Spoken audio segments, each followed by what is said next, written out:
Bias tape is a stretchy trim that can be used to finish the raw edge of a garment or quilt.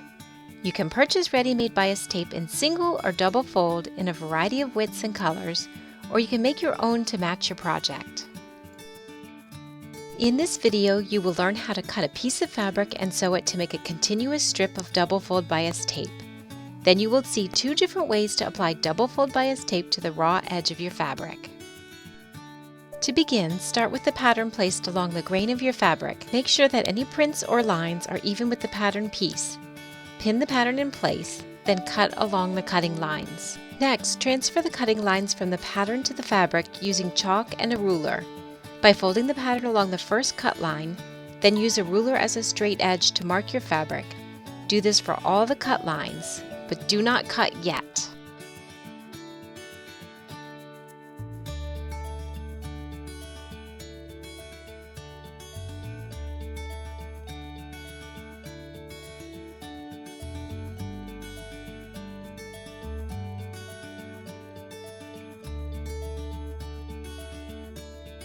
Now that the lines are transferred, fold the ends of the piece to the center and match up the lines.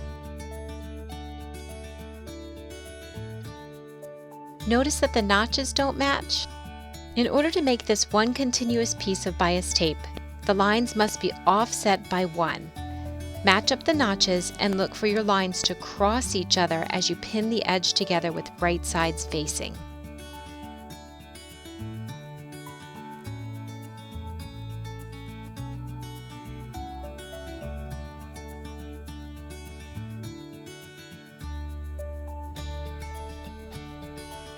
It may look a little confusing, but you're making a tube. Once you sew a straight seam along the edge, this piece will form a whole tube which will be cut into continuous binding that is already pieced together. At the sewing machine, resist the urge to make the fabric straight. Since we are forming an offset tube, the fabric will be a little twisted. Sew the strips together from corner to corner. Once your seam is sewn, press.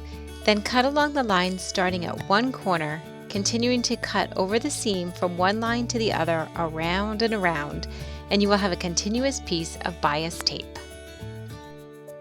As you're cutting along the lines, you won't be perfect, but that is fine because you will be pressing the fabric into tape, hiding any uneven edges. To create double fold bias tape from your binding strip, press both long edges toward the center, with wrong sides together.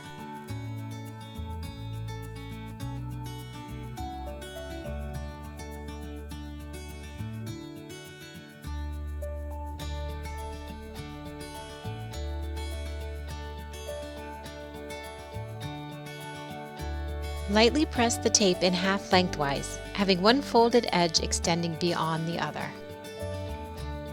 Here is an example of the package tape. See how one side is wider than the other? There are two methods to sew bias tape to a raw edge. The first method is to open the tape all the way and place the shorter fold on the wrong side of your fabric and stitch along the fold. You can see what a nice finished edge this will make.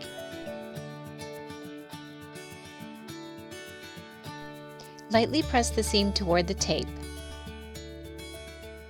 Carefully fold the tape over the stitching, taking care to cover the stitching as you fold. Take your time here, and you'll use your iron to press this in place and hold it so that when you get ready to do your stitching, everything will stay right where you want it. Now back to the machine to stitch the tape in place. Use a presser foot with a guide to make the task a little easier.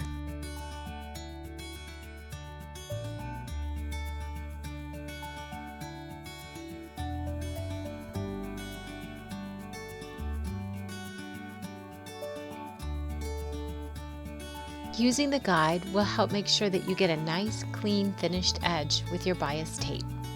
The second method to sew bias tape to an edge is to slip the edge of the fabric between the folds of the bias tape, placing the raw edge against the center crease and the wider folded edge of the tape on the inside of the project. Use pins to help hold the fabric and the bias tape together. This way, when you approach the sewing on the machine, nothing will slip out of place.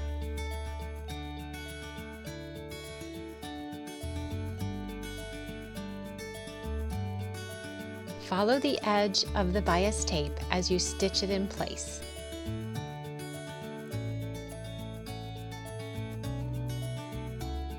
Here's an extra little tip. Bias tape is stretchy. If you have to go around a curve, use your iron to press the curve in place before you get to the machine. This will give you a nice edge, both on the front and the back, as you go around those curves. As a fun touch for this apron, I've used a cookie cutter to trace a heart, and then sewn around the heart, stitch a snap to the front of the apron, and a snap to the heart applique. Snap that right onto the front of the apron, and I can change it out for the holidays. I hope these tips on adding bias tape will help you in your next project. Like us on Facebook, check us out on Instagram, and subscribe to our YouTube channel.